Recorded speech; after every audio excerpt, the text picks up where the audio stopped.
All right, I'm gonna go through a very introductory demo of making a bowl, and I'm using 1.5 pounds of clay, but ultimately you can use whatever you feel comfortable with. You wanna use something that fits comfortably into your hand, not too small, not too large. And we wanna wedge our clay, which if you don't know how to do that, definitely go and watch my video on that. And then we're gonna make it into a round ball, and we're gonna place that ball in the center of our bat. I'm just compressing this down, trying to make a mound that's firmly affixed to the bat. It can be helpful for the bat surface to be dry. It doesn't really need to be clean. I oftentimes see people kind of clean their bat, but then they're imparting moisture and then their clay doesn't want to stick as well. So I'm gonna compress this on here and kind of wiggle it around, making sure that it's affixed to the bat. I'm gonna start my wheel spinning at a speed where I feel comfortable. I'm gonna start the centering process. All right, so I'm gonna get my hands and my clay really wet. I'm gonna start by applying downward pressure. I like to use the analogy of a suction cup. I wanna affix this to the bat so that it doesn't come off. And now I'm applying pressure forward. If you don't know how to center very well, definitely figure that out before you start doing too much more.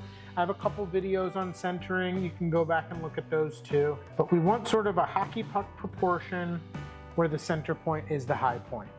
There are 4 primary steps to making a bowl. It's centering, opening, pulling, and shaping. I'm gonna start opening now, so I've got it centered, and I'm gonna use this center point. I'm gonna open with my pointer finger.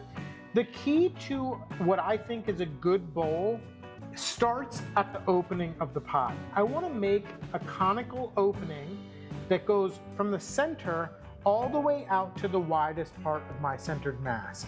This is gonna set up the continuous curve that we're gonna be looking for in the end result. I've centered, I've opened, and now I'm gonna start to pull my pot up.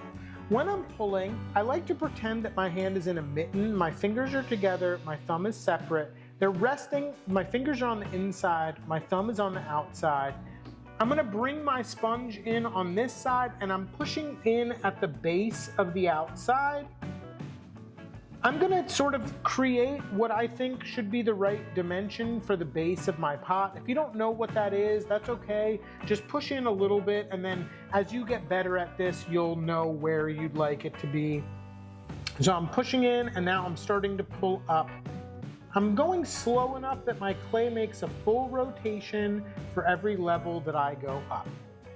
At the top, I'll sort of stop for a second. My pointer finger and thumb are straddling the rim, and I just give a little bit of pressure to kind of clean up the rim just a little bit, keep it tucked in. I'm gonna put some new water in there. I suck up the water after each pull and add new water. I don't wanna let that water sit there. It will waterlog my pot and make it weak so that when I go to shape it, I won't be able to get as extreme of a shape. My pressure is primarily from the outside of my pot, and I'm just supporting on the inside.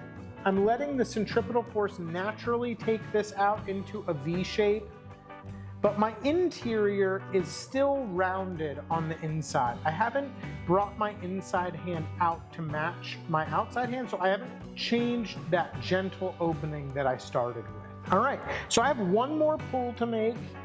I'm looking for equal wall thickness from bottom to top, so I'm pushing harder where my wall is thicker and letting up pressure where my wall is thinner. And my goal is about 1/4 of an inch of wall thickness. And I'm about there, but I'm just gonna make sure on this pull that everything is nice and even.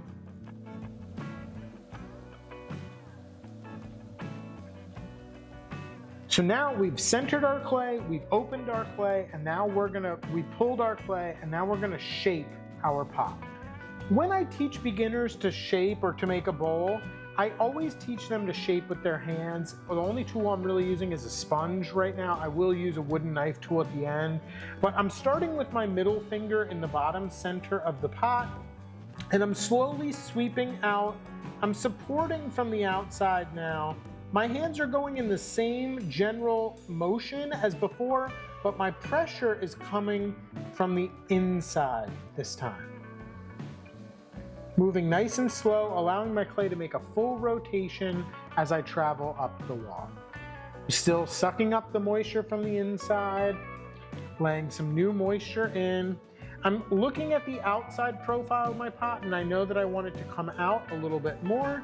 So I'm applying a little more pressure where I want it and letting up where I don't.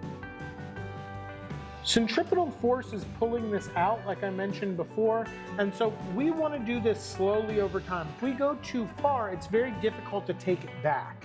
So I'd rather make more passes to open it up rather than make too many and then have to push too hard and then have to close it back up. I'm going to take one more pass.